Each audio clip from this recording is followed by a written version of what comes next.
Start. पिछले दिनों मुझे बीते और वर्तमान समय में निकलने वाली विभिन्न पत्रिकाओं को एकत्रित करने की ज़रूरत पड़ी। किताब की दुकानों, पुस्तकालय आदि के चक्कर लगाते हुए परेशान होने के बाद ही मन लायक कुछ किताबें मिल पाई।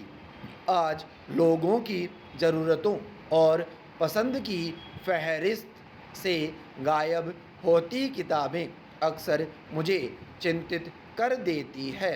स्थिति यह है कि शॉपिंग मॉल और पिज्ज़ा बर्गर की दुकानें तो हर चौक चौराहे पर मिल जाती है, पर एक अदद किताब की दुकान को ढूंढने के लिए मीलों चलना पड़ता है। संयोग से अगर वह मिल भी जाती है तो उसमें साहित्यिक किताबें और पत्रिकाएं बेमुश्किल मिलती है। अफसोस की बात है कि आज पढ़ाई की डिग्रियां ज्ञान प्राप्ति के लिए नहीं, महज नौकरी प्राप्त करने के लिए हासिल की जा रही है। पैरा शिक्षा की सफलता मनुष्य को ज्ञानवान बनाने में है, न कि उन्हें पैसा कमाने वाली मशीन में तब्दील करने में। किताब पढ़ने की घटती प्रवृत्ति लोगों की समझ और ज्ञान की परिधि को कुंद कर उन्हें मशीन बनाती जा रही है।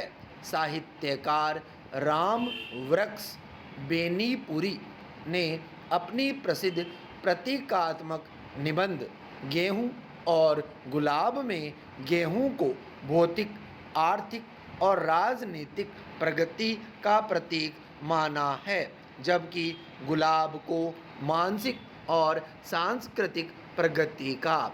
आज का समय गुलाब पर गेहूं का आधिपत्य स्थापित करने की ओर प्रवृत्त है।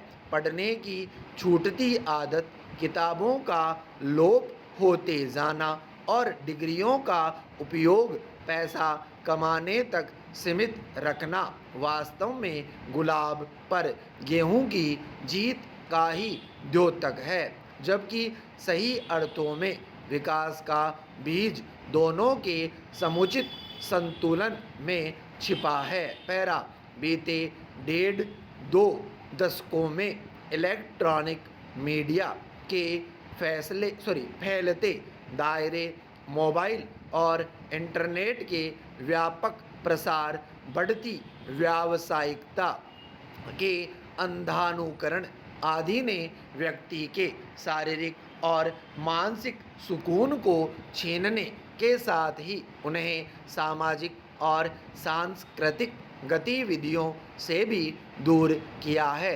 कुछ वर्ष पहले तक लोगों का खाली समय और यात्राओं के समय किताबें अपरिहार्य रूप से उनकी साथी बनती थी, पर आज अधिकतर लोगों ने पत्र पत्रिकाएं छोड़कर मोबाइल, कंप्यूटर और टीवी के रिमोट को थाम लिया है।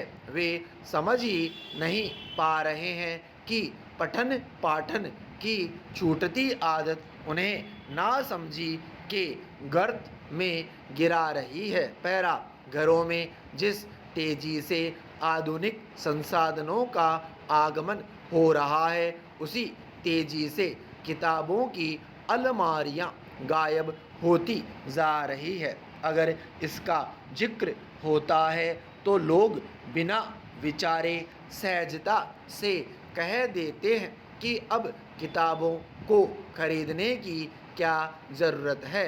पूरे विश्व का साहित्य तो हमारे मोबाइल और कंप्यूटर में है।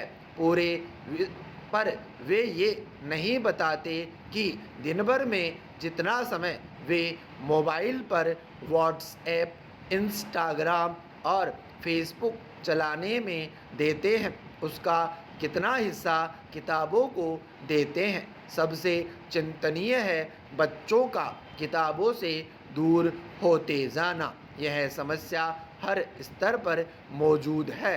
साधन संपन्न वर्ग के लोगों ने अपने बच्चों के हाथों में किताबों की जगह आधुनिक इलेक्ट्रॉनिक तकनीकी थमा दिया है।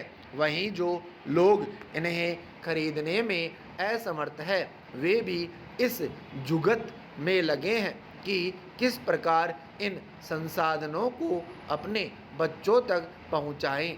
ये आधुनिक तकनीकी बच्चों के मानसिक, भाषिक और सांस्कृतिक विकास को तो बाधित कर ही रहे हैं, साथ ही उन्हें शारीरिक रूप से बीमार भी बना रहे हैं। अधिकतर घरों में बाल साहित्य की किताबें बेमुश्किल दिखती है। आज ज़्यादातर विद्यालयों में भी पुस्तकालय और उनमें बंद किताबें शायद दिखावे के लिए ही होती है या भविष्य में दीमक का ग्रास बनने के लिए, जबकि बच्चों की मासूमियत को बरकरार रखने, उन्हें उनके उम्र की हिसाब से बड़ा करने, उनके समझ और ज्ञान की दुनिया को विस्तृत करने में पुस्तकों का योगदान महत्वपूर्ण है। पैरा वर्तमान समय ने इस गतिमान दुनिया पर लगभग विराम लगा दिया है। लोग अपने घरों की चार दीवारी में कैद रहने को अभिशप्त है।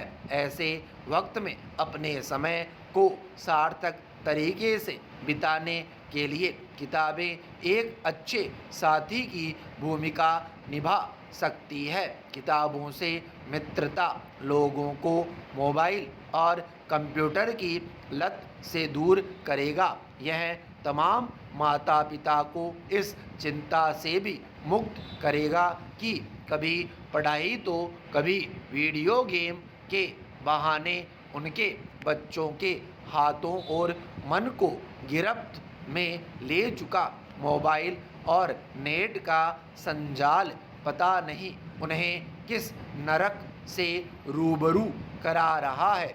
बाल मन को कल्पनाओं और आकांक्षाओं की उड़ान देने के लिए उनके भाव और भावनाओं की ज़मीन को पुख्ता करने में किताबों की अहमियत को भूला नहीं जा सकता। आवश्यकता इस बात की है कि हर पढ़ा लिखा व्यक्ति और हमारा पूरा समाज ज्ञान और सकारात्मक मनोरंजन के इस महत्वपूर्ण साधन की अहमियत को समझे। साहित्य का उद्देश्य सिर्फ मनोरंजन करना नहीं होता, इसका मूल उद्देश्य कुरीतियों और सभी प्रकार की बुराइयों को हटाकर स्वस्थ, सुंदर और आनंदमय जीवन जीने की कला सिखाना भी होता है। इसलिए आवश्यक है कि खुद को और अपने समाज को बचाने के लिए हम हाथों में किताबें थामें। विराम स्टॉप।